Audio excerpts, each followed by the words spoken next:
ኢትዮጵያ ለመገንጠልም ለመጠቅለልም አትመችም። በተግባር ኢትዮጵያን ካለማወቅ በቅጡ የኢትዮጵያን ባህል ካለማወቅ እና እንደው በጉጉትና መሻት ብቻ የሚጋልቡ ፈረሶች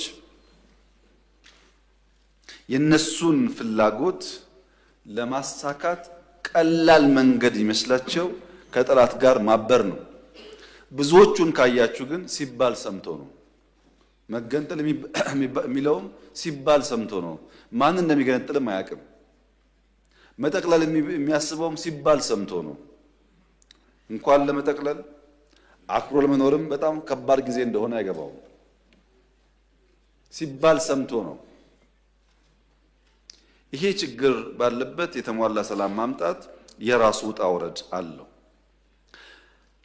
ከታሪክ መማር ቢቻል ኖሮ በድፍን አፍሪካ የመሳሪያ አፈሙስ ይዘው መንግስታትን ተቃርነው ተዋግተው አሸንፈው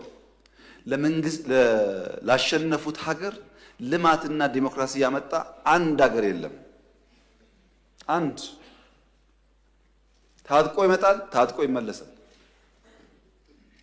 ቅድም እንዳነሳሁት ኢህአዴግ 17 ዓመት ታግሎ መንግስት ከሆነ በኋላ ለ30 ዓመት ሰላም የነበረበትን ትግራይ ክልል እንኳን ከስንዴ እርዳታ መገላገል አልቻለም።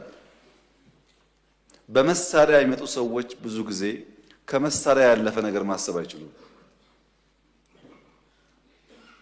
ኢትዮጵያ ውስጥ ሰላማዊ የስልጣን ሽግግር ብቻ ነው የሚያስፈልገው።